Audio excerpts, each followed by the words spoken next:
Hi there, it's Jessie here. Welcome to the channel. Oh, how are we doing today? Thank you very much for being here.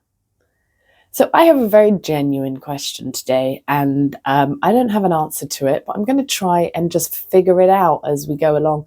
Maybe you can help me. The question is, how do we know when we are settling for less than we deserve? I'll explain that in a minute. And when are we asking for too much? And how to know the difference. Okay, so apply this to any area of your life that you're thinking about changing. Maybe it's a relationship. Maybe it's your living circumstances. Maybe it's a job. Maybe it's a friendship. Literally any area of your life where you're like, how to know. And I'll tell you why this is quite a hard thing to answer, because here she goes again talking about the past. But really, like, what I believe I'm worthy of has been shaped by the formative years growing up. So that determined what I feel worthy of on a subconscious level. So I'm exploring how to rewrite my subconscious beliefs to feel worthy of, like, quite, arguably basic things. So I'll talk about my own experience, which is a relationship. Like, I've met somebody and I'm really confused about it because it is better than I've ever received before. The care, the attention, the consideration, the gentleness, the wisdom, it's just better than I've ever experienced before.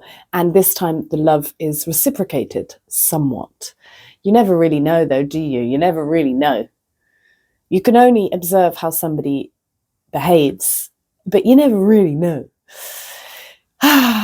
Anyway, so it seems wonderful, I don't even, in the past, I didn't feel worthy of this. So part of me is like, man, I've come a long way because now I feel worthy of this. But then part of me still wants more. I'm like, you see, and I got a no from my body because, thank you very much. Somebody very helpfully said, because they picked up, I'd said in a couple of videos, I want more. And it was like a greedy gremlin voice. Listen to that. I want more. And, she thought, we must examine what we're yearning for. Is it healthy to always yearn for more? And it really reminded me that yearning is like this inevitable experience as a human. We always yearn for more. We yearn for something more. And a lot of religions say the ultimate yearning is for God, is for connection. But it manifests itself in all these other ways. And there's a book about this called Bittersweet by Susan somebody, and I highly recommend it if you're somebody that yearns. It's a beautiful, beautiful book. And I listened to it a few years ago. It's also a book, if I said audio book, because I listen to audios. And that comment brought it back. And I'm really stuck in this situation because I can't decide because the thing is, this is what's crazy about this situation, is this man is offering everything except the word relationship. That's the only thing that I'm not receiving, like, honestly. And the moment I ask for that, he's like, whoa, I can't do it. He backs off. And then I'm like, okay, I can't do this. But if I don't ask for that one little word, he's showing up for me in every way that I could, like, honestly, that's healthy, that's balanced. And me wanting more, I'm like, am I, where's this coming from? And this is why it's very important that we know ourselves, because I am prone to fantasy. I am idealistic and optimistic as natural tendencies. And that leans towards being prone to fantasy. And also, like, I know this about myself. So having, like, someone that is showing up in more ways than anyone ever has before, and then to say, but I want more. Am I asking for too much? Am I being delusional here? Like, it seems most people who are in long-term successful relationships, you know, the message is nobody's perfect. And the things that they're not perfect on, you kind of overcome because of all the love that's there. So I don't have much experience in long-term relationships, so I'm going to have to take their word for it, you know? And then maybe I don't have much experience in long-term relationships because I'm incredibly idealistic. So I meet someone and they're like, yeah, but you're not everything. So I end it.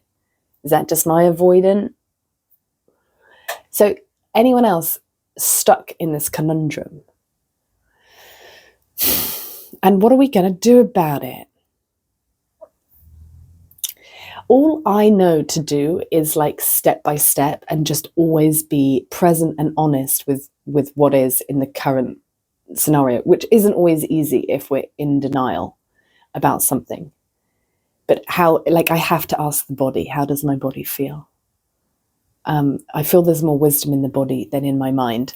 Oh, I want to share one more thing with you because I think this is really cool. Has anybody seen that spinning lady? That if you see her rotating clockwise, it means you have right side dominant brain. And if you see her, left side. And if you see her spinning anti-clockwise, you have right side. Okay, you see what I mean? Anyway, I remember seeing this as a kid in school. And I remember when I was a kid, I could choose which way to see her spinning. Like I could flip it in my mind.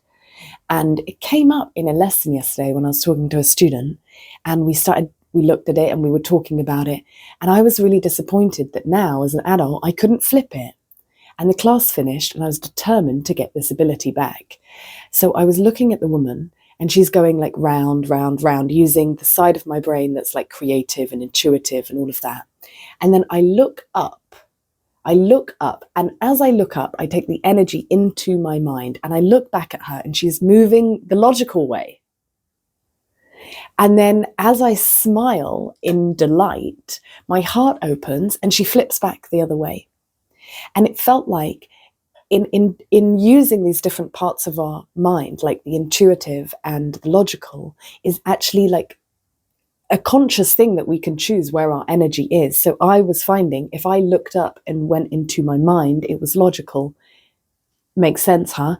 And then if I open my heart, she would flip the other way and it's more intuitive. So we can actually direct and utilize which part we want to use, whether it's our more intuitive part or rational, logical mind. There's a conscious flip switch we can make, and then we can use the two in tandem, which I think is probably going to be for the best, like a healthy balance of each.